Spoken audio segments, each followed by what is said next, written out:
Thank you so much, ladies and gentlemen, and a very good day to all our viewers. We are live again on the Tony Onying show, probably brought to you by the Gloria Foundation, your partner in responsible well-being. So with us today in the studio, we have a face that you're all familiar with, and that is none other than Gloria. I will not give a full introduction. I'll let her introduce herself. However, the topic that we'll be looking at today is none but dealing with a narcissistic character, and that Gloria is going to take us through later in the course of the discussion. So Gloria, if you may say hello to the viewers. Hello, dear viewers. Good day. My name is Gloria Natwena, and we want to apologize for taking long to come back for to give you different topics. And during that time when you had disappeared, I secured a third name, that is Okelo. We had not disappeared. We had gone out. Thank you for correcting me. But since the viewers were not watching us, that means we had disappeared. We were away. Okay, viewers are going to give us Their views. and give the comments in the section. Okay. But I secured a name. You can call me Mrs. Okelo, you can call me Gloria, whatever works well for you.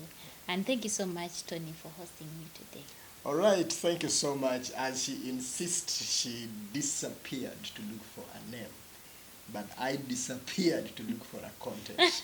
So today we are looking at the mental health aspect from a narcissistic personality. So Gloria, who is a mental health practitioner and expert here, is going to take us through dealing with a narcissistic character. But before we get into that, let's get to understand who a narcissist is in essence. Well, like we say today, we have a very, very nice topic. A narcissist, this is an individual that lacks empathy and seemingly seek for emotional support and admiration. So these are the individuals that always want to be appreciated, whatever they do, whether good or bad. As long as they have done something, they want to be appreciated. They are always on the right side. Yes, they are always on the right perfectionists, side, and on your case, what you're doing is not enough to them. Okay. Yeah. All right. So I believe we've all understood what a narcissistic character is. And on the other side, I do want to believe that in a way we have this kind of individuals from a family perspective, a boyfriend-girlfriend perspective. Even at your workplace, you must have had that person who never sees or recognizes your effort, however much you push. You do your best, you give them the results, they're asking for more. But even a thank you does not exist. But Yeah. let's get it from the expert. Do narcissist characters appreciate what you've done? In any way? They take long to appreciate that truth. What would make them appreciate? There is nothing that you can do that a narcissist will appreciate, because you're going to do something and they bring you close to them. You try to convince them that you're actually good. They try to challenge it. They try to challenge it to show you that actually there is something missing of the things that you're doing. So you go back and bring other do other tactics to make sure they appreciate, but they won't. I'm That's looking unfortunate. I'm looking at this person whom you work for, Yeah. and will always correct you even when you've done your best and you think you're at the verge. He will remove everything and put his own. In other words, you end up not knowing what your value is to that person's life. Yeah. I understand. So, ladies and gentlemen, I think from the summary scale of what our expert here is saying is, these kind of individuals, they lack a sense of empathy, a sense of putting themselves in your shoes, but they want you in their shoes. And appreciation. And appreciation. They don't appreciate you, but you have to appreciate them. You have to write good stuff about them, but they will not. So it's quite an item worth debating. They are manipulative. They have difficulty in maintaining what she called the genuine emotional connections.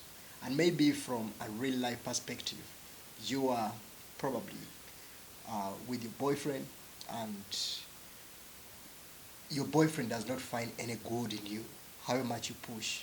In other words, their perspective supersedes, their perspective is dominant.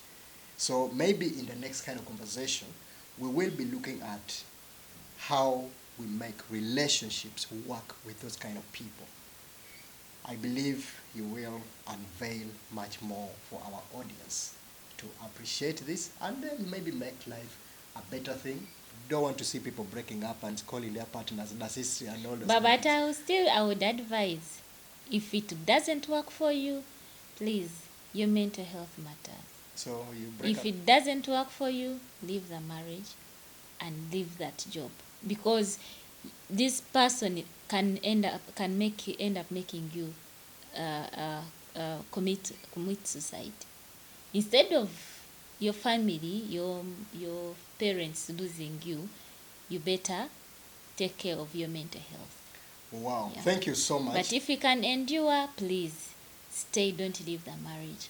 And most times people who can endure with such people are the quiet ones.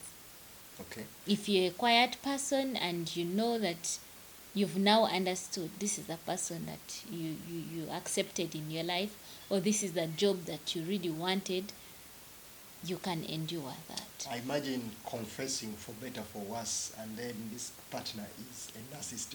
Ladies and gentlemen, we are going to get back to that aspect of managing your relationship with that kind of individual from a relationship perspective, from a workplace perspective, and from a birthday or your colleague perspective.